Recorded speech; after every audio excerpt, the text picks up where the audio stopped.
ഇവിടെ തന്നെയാണ് interior forest area. ഞങ്ങൾക്ക് അതൊന്ന് ട്രാക്ക് ചെയ്തൊന്ന് ഫൈനൽ വേർഡ്സ് എടുക്കാൻ പറ്റിയിട്ടില്ല. അത് കൃത്യമായിട്ട് അവർ അവിടെ ട്രാക്ക് ചെയ്യുന്നുണ്ട്. ഇന്ന് രാത്രിയിലും ആനയെ പിന്തുടരുന്നു തുടരുമെന്നാണോ പറയുന്നത്? നമ്മൾ അതിന്റെ ട്രാക്കിംഗ് കാര്യങ്ങൾ ചെയ്യുന്നുണ്ട്. അതിനുവേണ്ടി പ്രത്യേക സംഘത്തെ ആക്കിയിട്ടുണ്ടോ? അതിനുവേണ്ടി നമ്മൾ ടീംസ് സെറ്റ് ചെയ്ത് വെച്ചിട്ടുണ്ട്. ഓൾറെഡി ഡാർട്ടിങ്ങും ട്രാക്കിങ്ങും ടീമും ഒരു ഗ്രൂപ്പ് ഇവിടെ വേറെ ഒരു ടീം ഇവിടെ ഉണ്ടായിരിക്കും. അവരെ പോലെ തന്നെ നമ്മളും ഇതിൽ ഈക്വലി വിഷമാവസ്ഥയിൽ തന്നെയാണ്. വനം വകുപ്പിൻ്റെ ഉദ്യോഗസ്ഥരും പരമാവധി ഇതിനു വേണ്ടി ശ്രമിക്കുന്നുണ്ട് നമ്മളുടെ ഭാഗത്തു നിന്നും. കാര്യം നമ്മളുടെ ഉദ്യോഗസ്ഥർക്കും ഇതിൽ ഒരുപാട് അവർ ടയേർഡ് ആവുന്നുണ്ട്. അപ്പോൾ അതിനുള്ള സപ്പോർട്ട് നമുക്ക് ജനങ്ങളുടെയും പ്രത്യേകിച്ച് മീഡിയയുടെയും ഭാഗത്തു നിന്ന് കിട്ടിയില്ലെങ്കിൽ അത് വലിയ രീതിയിൽ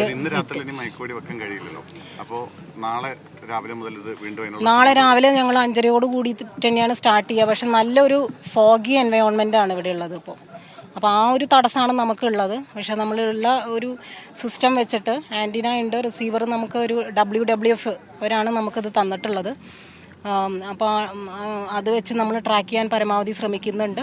പിന്നെ നൈറ്റ് ഡ്രോൺ ഉപയോഗിക്കുന്നുണ്ട്. അത് വെച്ച് നമ്മൾ ഈ ഭാഗങ്ങളിലൊക്കെ യൂസ് ചെയ്യുന്നുണ്ട്. അതെല്ലാം ഈ രാത്രി നടന്നുകൊണ്ടിരിക്കും. Okay, thank you. ഇപ്പോൾ CCFിൻ്റെ വാക്കുകളാണ് കേട്ടത്. നിലവിൽ വളരെ ആസൂത്രണത്തോടു കൂടി തന്നെയാണ് വനംവകുപ്പ് മുന്നോട്ട് പോയിക്കൊണ്ടിരിക്കുന്നത്. ഇന്ന് രാത്രിയും ആനയെ നിരീക്ഷിക്കുന്നതിനുള്ള ഡ്രോൺ അടക്കമുള്ള സംവിധാനങ്ങൾ ഏർപ്പെടുത്തിയിട്ടുണ്ട്. നിലവിൽ ഉള്ള പ്രായോഗിക പ്രശ്നം രാത്രി ആനയെ മയക്കുവെടി വെക്കാൻ കഴിയില്ല. നാളെ 5:30 ദൗത്യം വീണ്ടും പുനരാരംഭിക്കുമെന്നാണ് CCF ഇപ്പോൾ മാധ്യമങ്ങളോട് പറഞ്ഞത്.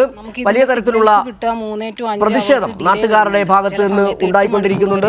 നാട്ടുകാരുടെ ആവശ്യം മയക്കുവെടി സിഗ്നൽ എന്ന് പറഞ്ഞാൽ ചിലപ്പോൾ 2 മണിയിലത്തെ സിഗ്നലായിരിക്കും നമുക്ക് ഇപ്പോൾ കിട്ടുന്നത്. അത് വെച്ച് നമ്മൾ ആ സ്ഥലത്തേക്ക് പോയി കഴിഞ്ഞാൽ അത് ഓൾറെഡി അവിടെ നിന്ന് മൂവ് ചെയ്തിട്ടുണ്ടാവും. അപ്പോൾ അത്രയും ടെക്നിക്കലായിട്ടുള്ള കാര്യങ്ങൾ അതിലുണ്ട്.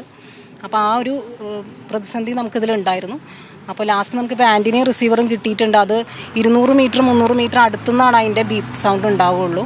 അപ്പോൾ അത് നമുക്ക് താങ്ക്ഫുള്ളി WWF കോയമ്പത്തൂർ നമുക്കത് തന്നിട്ടുണ്ട്.